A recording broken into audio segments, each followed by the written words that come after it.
அருட்பெரும் ஜோதி அருட்பெரும் ஜோதி தனிப்பெரும் கருணை அருட்பெரும் ஜோதி எல்லாம் செயல்கூடும் என் ஆணை அம்பலத்தே எல்லாம் வல்லான் தனையே ஏத்து. ஓம் ஸ்ரீ ராமலிங்காபயம். ஓம் ஸ்ரீ ராமலிங்காபயம். ஓம் ஸ்ரீ ராமலிங்காபயம். எல்லோருக்கும் வணக்கம். இது எனது யூடியூப் சேனலான எல்லாம் செயல்கூடும் வள்ளலார். நான் வள்ளலார் முத்து பேசுகிறேன். இன்றைய பதிவில் நாம் அருட்பெரும் ஜோதி அட்டகம் அதில் முதல் பாடலை பார்க்க இருக்கின்றோம். அருட்பெரும் ஜோதி அட்டகத்தில் மொத்தம் 8 பாடல்கள் உள்ளன. இதில் நாம் இன்று முதல் பாடலை பார்க்க இருக்கின்றோம். முதலில் நான் அருட்பெரும் ஜோதி அட்டகம் அதனுடைய எதற்காக இது உருவாக்கப்பட்டது, இதனுடைய இந்த 8 பாடல்களின் மூலமாக வள்ளல் பெருமான் என்ன சொல்ல வருகிறார் என்பதை முதலில் நான் உங்களுக்கு சுருக்கமாக சொல்லிவிட்டு பின்பு விளக்கத்திற்கு செல்ல இருக்கிறேன். இந்த அட்டகம் என்பது அருட்பெரும் ஜோதி அகவலான 1596 வரிகள் நாம் ஏற்கனவே பார்த்துவிட்டோம். பல பதிவுகளாக 1596 வரிகளுக்குமான விளக்கத்தை சென்றைய பதிவு வரை பார்த்துவிட்டோம். அதன் தொடர்ச்சியாக வள்ளல் பெருமான் இந்த அட்டகத்தை வைத்திருக்கிறார். 8 பாடல்கள். இந்த அட்டகம் என்பது அந்த அருட்பெரும் ஜோதி அகவலில் 1596 வரிகளில் வள்ளல் பெருமான் என்ன விஷயங்களை எல்லாம் சொல்லியிருந்தாரோ அதனுடைய சாராம்சம் மொத்தமாக சுருக்கி இந்த 8 பாடல்களில் சொல்லிவிட்டார். நாம் எப்பொழுதுமே அருட்பெரும் ஜோதி அகவலை படித்துவிட்டு இந்த அட்டகத்தையும் படித்தால்தான் அது முழுமை வரும். இந்த அட்டகத்தில் அதனுடைய சுருக்கம் என்று சொல்லலாம். சுருக்கம் என்று சொல்வதை காட்டிலும் சாராம்சம், அதனுடைய மொத்த என்ன கருத்துக்களை சொல்லியிருக்கிறாரோ அதனுடைய பிழிஞ்சு ஜூஸ் மாதிரி பிழிஞ்சு நம்மளுக்கு கொடுக்குறாங்க. இதில் தெளிவாக கடவுளுடைய தன்மை என்ன, அந்த அருட்பெரும் ஜோதி ஆண்டவரை நம்ம எந்தெந்த வழிகளிலெல்லாம் அடைந்து கொள்ளலாம், எந்தெந்த வழிகளெல்லாம் அடைய முடியாது அப்படின்னு அதை பிரித்து சொல்லியிருக்கிறாங்க. அந்த முடிவான நிலையில் நம்மளுக்கு என்ன கிடைக்கும், அருட்பெரும் ஜோதி எதை கொடுக்கக்கூடியவர் அப்படின்ற இந்த விஷயங்களை எல்லாம் மொத்தமாக சுருக்கி இந்த 8 பாடலில் சொல்லியிருக்கிறாங்க. இதுவும் பாருங்கள் 8ல் வருது. அதை நம்ம நோட் பண்ணிக்கிறோம். அருட்பெரும் ஜோதி அட்டகம் 8, அட்டகம்னா 8, அட்டகம்னா 8 அட்டா அதனாலேயே அந்த 8ன்னு வச்சுருக்காங்க.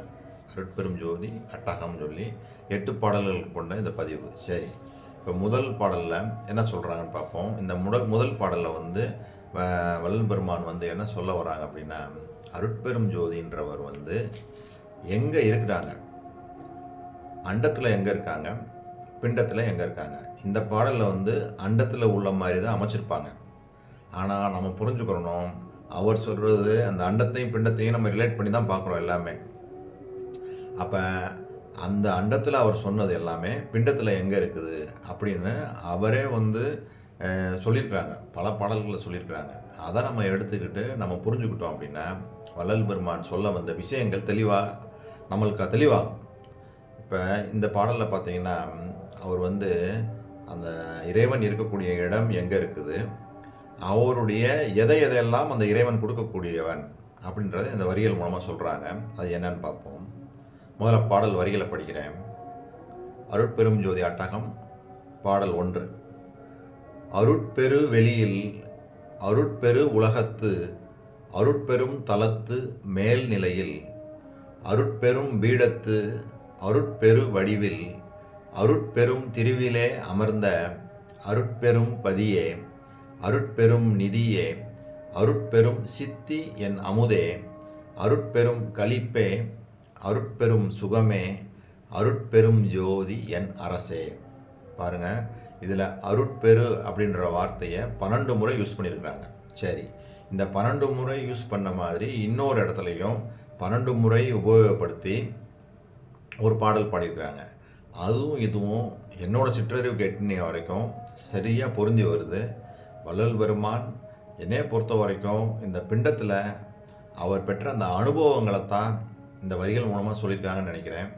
முதல்ல அவர் சொல்ல வர இந்த வரிகளுக்கு ஒன்று ஒன்றா பார்ப்போம். ஒவ்வொரு வார்த்தைகளுக்கும் விளக்கத்தை பார்ப்போம். முதல்ல சொல்கிறாங்க அருட்பெரு வெளி, ஒரு வெளியை சொல்கிறாங்க. அப்புறம் அந்த வெளிக்குள்ளே அருட்பெரு உலகம்னு சொல்கிறாங்க. அந்த உலகத்துக்குள்ள அருட்பெரும் தலம், அந்த தலத்துக்கு மேல் நிலையில் அருட்பெரும் பீடம், அந்த பீடத்துக்கு மேலே ஒரு பெருவடிவில் அருட்பெரும் திருவிலே அமர்ந்த அருட்பெரும் பதியே, அருட்பெரும் நிதியே, அருட்பெரும் சித்திய நமதே. முதல்ல எங்கே இருக்காங்கன்னு சொல்லிட்டாங்க, ஒரு வெளியே சொல்கிறாங்க, அதுக்கு மேலே ஒரு உலகம் சொல்கிறாங்க, அந்த உலகத்துக்கு மேலே ஒரு தலம், அந்த தலத்துக்கு மேலே ஒரு நிலை, அந்த நிலைக்கு மேலே ஒரு பீடம், அந்த பீடத்துக்கு மேலே ஒரு பெருவடிவில் பெரும் திருவிலே அமர்ந்திருக்கிறார் சொல்லிட்டு அவரை நிதியே, சித்தி என் அமுதே, களிப்பே, சுகமே, இதையெல்லாம் கொடுக்கக்கூடியவர். சுகம், இன்பம், அமுதம், இது எல்லாத்தையும் கொடுக்கக்கூடிய தன்மையாக அவர் அந்த இடத்துல விளங்குறாருன்னு சொல்லி சொல்கிறாங்க. இது அண்டத்தில் சொல்கிறாங்க. சரி, இதே இதை நம்ம வள்ளல் பெருமான் ஏற்கனவே சொல்லியிருக்கிறாங்க, இந்த தலைக்கு மேலே தான் சிரஸே பிரதானம் சொல்லிட்டாங்க. அப்போ இந்த சிரஸை தான் அவர் பிரதானமாக எடுத்து சொல்கிறாங்க. அப்போ இந்த இந்த அண்டத்தை காட்டிலும் பிண்டம் விசாலமானதுன்னே சொல்கிறாங்க. அப்போ இங்கே என்ன சொல்ல வர்றாங்க, வள்ளல் பெருமான் எல்லா இறை அனுபவங்களையும் நம்ம முந்தைய பதிவுகளில் பார்த்தோம், அந்த சிற்சபையில் தான் நம்மளுக்கு கிடைக்கிற அந்த அனுபவங்களை தான் சொல்கிறாங்க. இங்கே தான் கடவுள் காரியப்படுறாரு. அதை நம்ம ஆன்மா ஆகிய சிற்சபையில் உள்ளே புகுந்து, உணர்வு நுட்பமாகி உள்ளே புகுந்து அந்த அனுபவங்கள் எல்லாம் பெறணும். ஏற்கனவே நம்ம பார்த்தோம், ஒளி அனுபவங்கள் ஏற்கனவே பார்த்துருக்குறோம். பேரொளி தோன்றும், அதுக்குள்ளே பொன்னொளி தோன்றும், பொன்னொளிக்குள்ளே செவ்வொளி, அதுதான் கடவுள்னு பார்த்தோம். அதைத்தான் அந்த சிற்சபை நடம், அதை பார்க்கணும்னு சொல்லி ஞானசிரியில் நிறையா பாடல்களை சொல்லியிருக்கிறாங்க. ஸோ இதெல்லாம் பொருத்தி பார்க்கும்போது என்னோடய சிற்றறிவுக்கு ஒரு பாடல், அதாவது ஆணி பொன்னம்பல காட்சி அப்படின்னு சொல்லி வள்ளல் பெருமான் பெற்ற அனுபவத்தை இதே இந்த 12 நிலைகளில் அங்கேயும் சொல்லியிருக்கிறாங்க.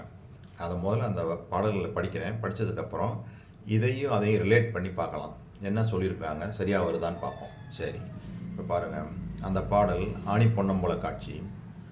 ஆணி பொன்னம்பலத்தே கண்ட காட்சிகள் அற்புத காட்சியடி அம்மா, அற்புத காட்சியடி. ஜோதி மலை ஒன்று தோன்றிற்று, அதில் ஒரு வீதி உண்டாச்சுதடி அம்மா, வீதி உண்டாச்சுதடி. வீதியில் சென்றேன், அவ்வீதி நடு ஒரு மேடை இருந்ததடி அம்மா, மேடை இருந்ததடி. மேடை மேல் ஏறினேன், மேடை மேல் அங்கொரு கூடம் இருந்ததடி அம்மா, கூடம் இருந்ததடி. கூடத்தை நாட அக்கூடமேல் 7 நிலை மாடம் இருந்ததடி அம்மா, மாடம் இருந்ததடி. 7 நிலைக்கு உள்ளும் இருந்த அதிசயம் என்னென்று சொல்வனடி அம்மா, என்னென்று சொல்வனடி அப்படின்னு சொல்லிட்டு அந்த 7 நிலைக்குள்ள அந்த அதிசயங்கள் என்னென்ன, அதாவது பலவிதமான நிறங்களில் அவருக்கு பெற்ற அனுபவத்தை சொல்லிட்டு திரும்ப என்ன தொடர்றாங்க, 7 நிலை மேலே இருந்ததோர் தம்பம், இசைந்த பொற்தம்பமடி அம்மா, இசைந்த பொற்தம்பமடி. வல்லபத்தால் அந்த மா தம்பம் ஏறி மணிமுடி கண்டேனடி அம்மா, மணிமுடி கண்டேனடி. மணிமுடி மேல் ஓர் கொடுமுடி நின்றது, மற்றது கண்டேனடி அம்மா, மற்றது கண்டேனடி. கொடுமுடி மேல் 1008 மாற்று பொற்கோயில் இருந்ததடி அம்மா, கோயில் இருந்ததடி. கோயிலை கண்டு அங்கே கோபுர வாயலில் கூசாது நின்றேனடி அம்மா, கூசாது நின்றேனடி அம்மா. அம்மையை கண்டேன், அவள் அருள் கொண்டேன், அமுதமும் உண்டேனடி அம்மா, அமுதமும் உண்டேனடி.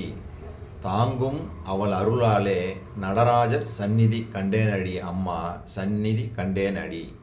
சந்நிதியில் சென்று நான் பெற்ற பேரது சாமி அறிவாரடி அம்மா, சாமி அறிவாரடி.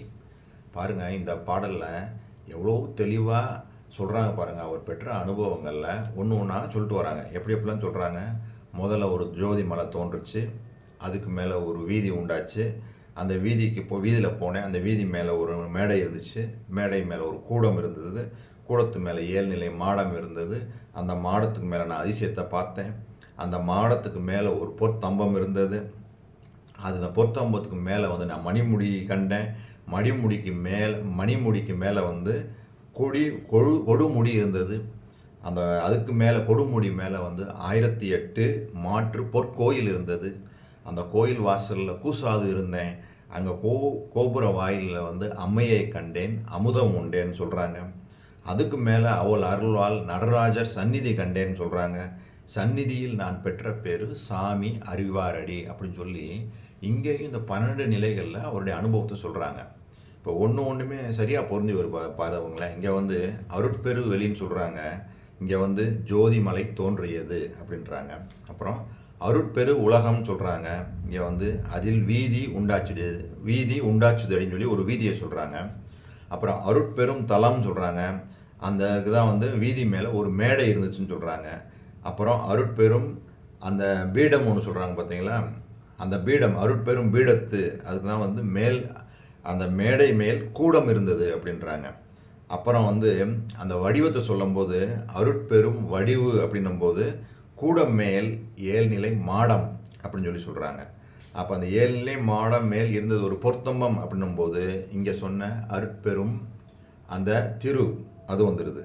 அப்புறம் அருட்பெரும் பதி அப்படின்றதுக்கு அந்த பொற்தம்பம் ஏறி மணிமுடி கண்டேன், அங்கே அது மேட்ச் ஆகுது.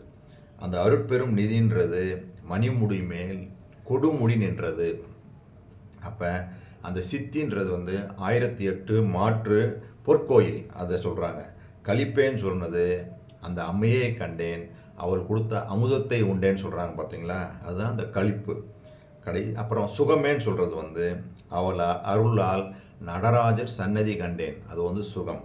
கடைசியாக அந்த அருட்பெரும் ஜோதின்னு முடிக்கிறாங்க பார்த்தீங்களா, அந்த அருட்பெரும் ஜோதி இது சந்நிதியில் நான் பெற்ற பேர் சாமி அறிவாரடி. அங்கே போய் அந்த அருட்பெரும் ஜோதியை பார்த்துடுறாங்க. அதைத்தான் வந்து நான் பெற்ற பேர் அந்த சாமி அறிவாரடி. அவருக்கு தான் தெரியும், நானும் எனக்கும் அவருக்கும் நான் தானானேன்னு சொன்னாங்க பார்த்தீங்களா, அந்த நிலை அதைத்தான் சொல்கிறாங்க. ஸோ இந்த பாடல் வரிகள் ஆடி பொன்னம்பல காட்சி இதில் பெற்ற அனுபவம் அப்படியே வந்து இந்த முதல் வரியில் வந்து அவர் சொன்ன இங்கே வந்து அண்டத்தை பற்றி சொல்லியிருந்தாலும் அது எல்லாமே அவர் உள்ள அந்த சிற்சபைக்குள்ள அவர் பெற்ற அனுபவங்கள் தான் அப்படின்றது இந்த வரிகள் மூலமாக தெளிவாகுது. இதே மாதிரி அனுபவங்கள் நாமும் பெறணும். அதுக்கு வந்து வள்ளல் பெருமான் சொன்ன நித்திய கரும விதிகள், ஜீவகாருண்ய ஒழுக்கம், தாளும் குணம், அந்த சத்து விசாரம், அவர் என்னென்ன வழிகள்லாம் சொல்லியிருக்கிறாங்களோ அதையெல்லாம் செய்து சுத்த உஷ்ணத்தை பெருக்கிக் கொள்ளணும். அதே சமயத்தில் எல்லா உயிர்களையும் மின்புற்று வாழணும்னு வள்ளல் பெருமான் பெற்ற அந்த கொண்டிருந்த அந்த நிலைப்பாட்டுக்கு நம்ம வந்துடணும். அதாவது உலகுயிர் திரளெல்லாம் ஒளி நெறி பெற்று, அதாவது உலகில் உள்ள அனைத்து உயிர்களும் மின்புற்று வாழ அப்படின்னு சொல்லி சொல்கிறாங்கல்ல, அந்த நிலைக்கு நம்ம வந்துடணும். எல்லா உயிர்களும் இன்புற்று வாழணுன்றதான் நம்மளுடைய அந்த உள்ளுக்குள்ளே வந்து அதுதான் இருக்கணும். பிரதானமாக இருந்து தயா குணம் எவ்வளோக்கு எவ்வளோ அதிகமாக வளர்ந்துட்டே வருதோ அந்த அளவுக்கு நம்மளுக்கு வந்து இந்த அனுபவங்கள் எல்லாம் நம்மளுக்கு கிடைக்க ஆரம்பிச்சிடும். வள்ளல் பெருமான் சொன்னது மாதிரி இந்த ஆணி பொன்னம்பல காட்சி, இந்த அனுபவங்கள் எல்லாம் நம்மளுக்கு வரணும். இது கிடைக்கிறது தான், அதுக்கு தான் அவர் வந்து ஒவ்வொன்றா சொல்லியிருக்கிறாங்க. எப்படிலாம் வருது பாருங்கள், அந்த அனுபவ நிலைகள் நம்ம போகும்போது இதில் நம்ம மேட்ச் பண்ணி பார்த்துக்கலாம். எப்படிலாம் வள்ளல் பெருமான் இதுதான் சொல்லியிருக்காங்க, இதுதான் சொல்கிறாங்கன்னு ஒவ்வொரு படியாக ஏறி தான் நம்ம அந்த ஒப்பற்ற உயர்ந்த நிலைக்கு, வள்ளல் பெருமான் பெற்ற அந்த நிலைக்கு நம்ம போக முடியும். இதுக்கு வள்ளல் பெருமான் துணை இருக்கணும்னு அவருடைய பொற்பாதங்களை பணிந்து இந்த வீடியோவை நிறைவு செய்கிறேன். இதுவரை பொறுமை காத்து எனது வீடியோவை பார்த்த உங்களுக்கு கோடான கோடி நமஸ்காரங்களும் நன்றிகளும்.